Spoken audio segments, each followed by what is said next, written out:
नासिक के टीसीएस कांड में फरार चल रही निदा खान को आखिरकार पुलिस ने गिरफ्तार कर लिया है। आपकी स्क्रीन पर जो गाड़ी जाती हुई दिखाई दे रही है, इस गाड़ी में निदा खान ही मौजूद है। हालांकि निदा खान ने बचने के लिए तो बेहद कोशिश करी थी, यहाँ तक कि एंटीसिपेटरी बेल की भी अर्जी डाल दी थी, लेकिन कोर्ट ने उस अर्जी को भी नकार दिया था। निदा खान ने तो ये तक कह दिया था कि मैं प्रेग्नेंट हूँ, इसलिए मुझे बेल मिल जाए, लेकिन अदालत ने उसको बेल नहीं दी थी और आखिरकार अब ये जो आरोपी है निदा खान, ये पुलिस की गिरफ्त में आ चुकी है। क्या है ये मामला, आपको आगे मैं बताता हूँ। दरअसल टीसीएस कांड में फरार आरोपी निदा खान को पुलिस ने गिरफ्तार कर लिया है। निदा खान पर न सिर्फ धार्मिक भावनाओं को ठेस पहुंचाने, बल्कि उस पर मुख्य आरोपियों की मदद करने और यौन शोषण जैसे गंभीर मामलों में शामिल होने के भी आरोप हैं। दरअसल नासिक पुलिस की स्पेशल टीम पिछले तकरीबन 25-26 दिनों से निदा खान की तलाश कर रही थी। गिरफ्तारी से बचने के लिए निदा खान ने अग्रिम जमानत लेने की भी कोशिश की थी, लेकिन वो इसमें कामयाब नहीं हो पाई थी। उसने प्रेगनेंसी का हवाला देते हुए अग्रिम जमानत का अनुरोध किया था, लेकिन अदालत ने उसकी जो याचिका थी उसको खारिज कर दिया था। आपको बता दूं, अदालत ने अग्रिम जमानत याचिका खारिज करते हुए कहा था कि ऐसा लगता है कि प्लान तरीके से ब्रेन वॉश करके पीड़िता जो कि कंपनी की कर्मचारी थी, टीसीएस कंपनी की, उसको मलेशिया भेजने की एक साजिश को अंजाम दिया जा रहा था। पूरी प्लान तरीके से ऐसा कुछ किया जा रहा है और इस चीज़ में कहीं ना कहीं निदा खान का इन्वॉल्वमेंट तो है, और इसीलिए अदालत ने भी उसकी जो याचिका थी उसको खारिज कर दिया था। आपको बता दूं, अब पुलिस ने टेक्निकल सर्विलांस के आधार पर आरोपी निदा खान को गिरफ्तार किया। छत्रपति संभाजी नगर के नारेगांव परिसर से उसे गिरफ्तार किया गया। पुलिस अब महिला आरोपी को अपने साथ आगे की पूछताछ के लिए नासिक लेकर गई है। इतना ही नहीं, इस पूरे मामले पे जो एसआईटी है और पीड़िता के जो वकील हैं, उन्होंने अदालत में कई चौंकाने वाले खुलासे किए।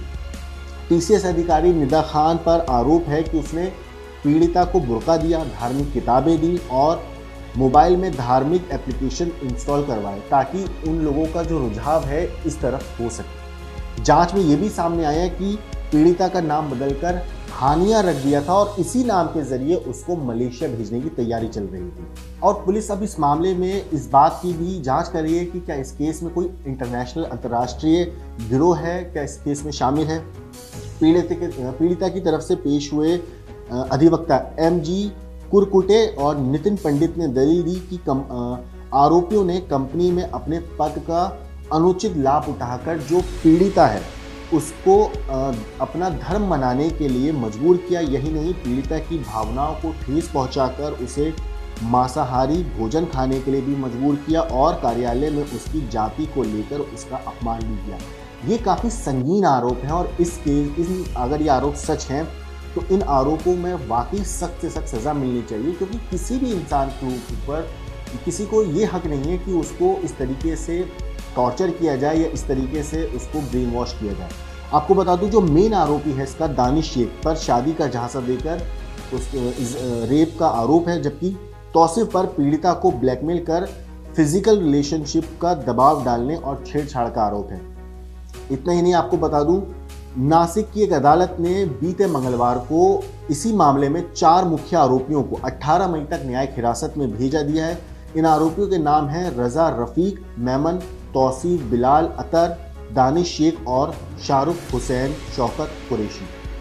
इस मामले में जो विशेष जांच दल है एसआईटी, उसने 23 अप्रैल को आरोपियों को भारतीय न्याय संहिता की तमाम धाराओं के तहत हिरासत में लिया था। इससे पहले उन्हें 5 मई तक पुलिस हिरासत में भेजा गया था। मंगलवार को उनकी हिरासत की अवधि जब समाप्त हुई तो इसके बाद उन्हें अतिरिक्त मुख्य न्यायाधीश मजिस्ट्रेट एसवी लाड के सामने पेश किया गया और सुनवाई के दौरान अभियोजन पक्ष ने आरोपियों की न्यायिक हिरासत की मांग की थी। अदालत ने इस मांग को स्वीकार करते हुए आरोपियों को 18 मई तक की न्यायिक हिरासत में भेज दिया है। आपको बता दूं, टीसीएस में महिला कर्मचारियों के शोषण, जबरन धर्मांतरण के प्रयास, धार्मिक भावनाओं को ठेस पहुंचाने, छेड़छाड़ और मानसिक उत्पीड़न के साथ साथ दोस्तों शारीरिक संबंध बनाने के लिए उकसाना, मतलब उनको ब्लैकमेल करना, इस तरीके के दर्ज 9 मामलों की एसआईटी जांच कर रही है। एसआईटी ने इस मामले में एक महिला ऑपरेशन मैनेजर समेत 8 लोगों को गिरफ्तार किया है। आईटी दिग्गज कंपनी टीसीएस ने अपनी छवि और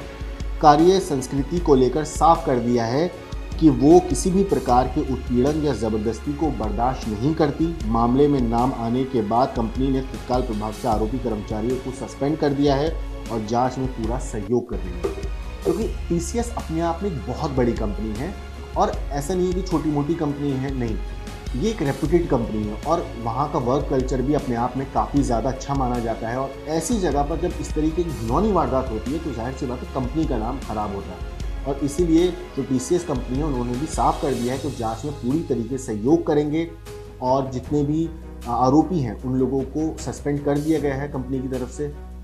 लेकिन निदा खान ने बचने की बहुत कोशिश करी थी, उसने भरपूर कोशिश करी कि उसको ज़मानत मिल जाए। अग्रिम ज़मानत याचिका डालने के लिए उसने कई अपनी जो है दलीलें दी, पेश करवाई थी, लेकिन कोर्ट ने कोई भी स्वीकार नहीं करी। लेकिन अब फिलहाल ये लड़की पुलिस की गिरफ्त में है, क्योंकि जो आरोप लगे हैं दोस्तों वाकई शर्मनाक संगीन है, या तो मैं यूँ कहूँ कि ये इंसानियत को शर्मसार करने वाला है। क्योंकि किसी को भी एक इंसान के ऊपर इस तरीके से टॉर्चर करने का हक नहीं है। आप उसके रिलीजन को लेकर कमेंट नहीं कर सकते, आप उसके रिलीजन को लेकर बरगला नहीं सकते, आप उसको रिलीजन को लेकर ब्रेन वॉश नहीं कर सकते।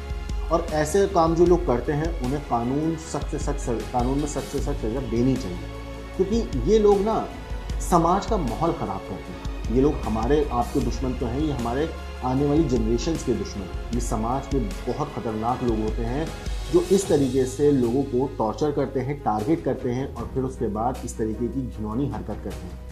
ऐसे लोगों के खिलाफ कड़ी से कड़ी सज़ा होनी चाहिए, कड़ी से कड़ा कदम उठाना चाहिए सरकार को, कानून को, ताकि ऐसा कोई भी अगर फ्यूचर में करने की सोचे भी तो उसकी रूह कांप जाए।